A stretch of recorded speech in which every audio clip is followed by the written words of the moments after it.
Hello guys, मैं लेकर आ चुका हूँ परमानेंट पाको फिश रिवील का पार्ट 7 लेकर। तो इस स्टोरी को चलिए शुरू करते हैं। फिर हमने देखा था कि बर्डमैन मिस्सू और सुमरे और उनके मॉम डैड को टेलीपोर्ट कर लेते हैं।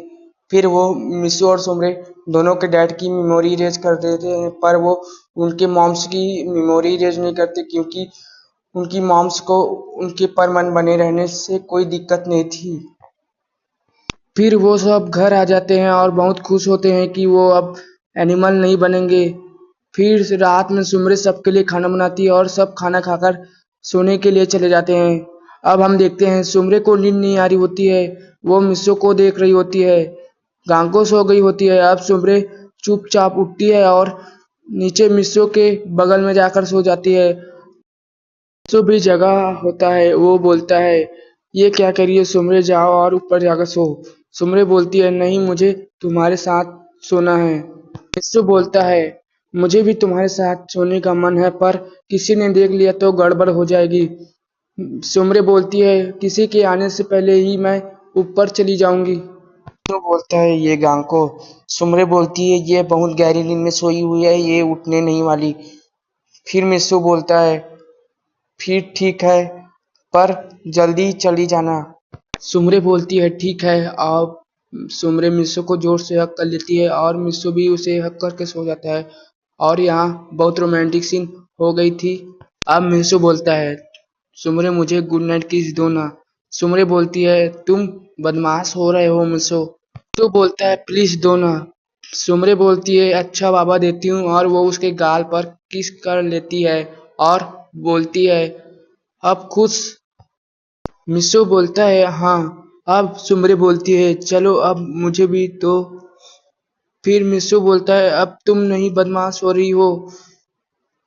मिस्सू बोलता है, चलो ठीक है, और वो सुमरे के गाल पर किस कर लेता है। देखते हैं ऐसे ही वो लोग सो जाते हैं। अब सुबह हो जाती है, किसी को कुछ पता नहीं चलता क्योंकि सुमरे सबसे पहले उठ जाती है।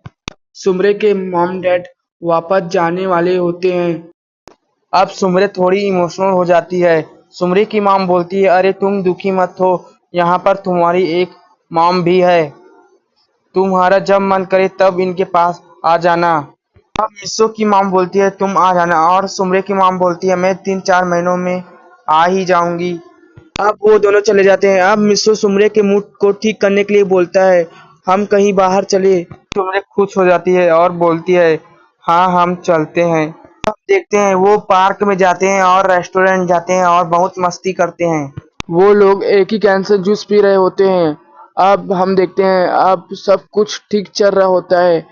अब हमें सीन दिखाया जाता है 3 साल बाद। मिस्सो और सुमरे अपना 12th क्लास कंप्लीट कर लिए होते हैं।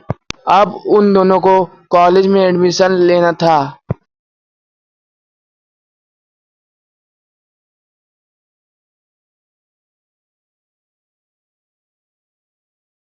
अब हमें सीन दिखाया जाता है परमानेंट ड्यूटी का। पायन और बुब्बी को पता नहीं था कि पाको सुमरे है। अब हम देखते हैं उनकी ड्यूटी खत्म हो जाती है। बुब्बी पायन चले जाते हैं।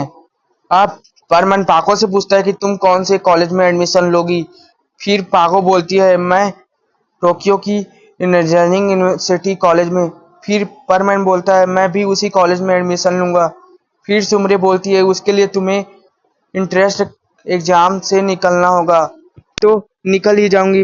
फिर मिस्सो बोलता है, तुमने मेरे 12वीं के ग्रेड्स नहीं देखे, मेरे 95% आए हैं। बोलती है, हाँ मुझे मालूम है, मेरे बदौलत ही तो आए हैं क्योंकि मैंने तुम्हें पूरे साल पढ़ाया था।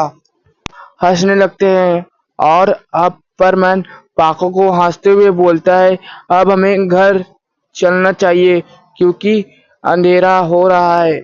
अब मैं यहाँ पर क्लियर कर देता हूँ कि अब मिस्सू और सुमरे का एज 18 प्लस हो गई है।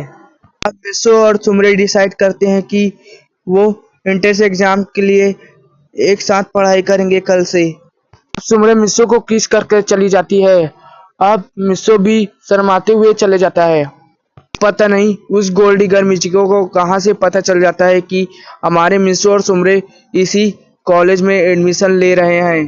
तो वो भी बोलती है, मैं भी इसी कॉलेज में एडमिशन लूंगी।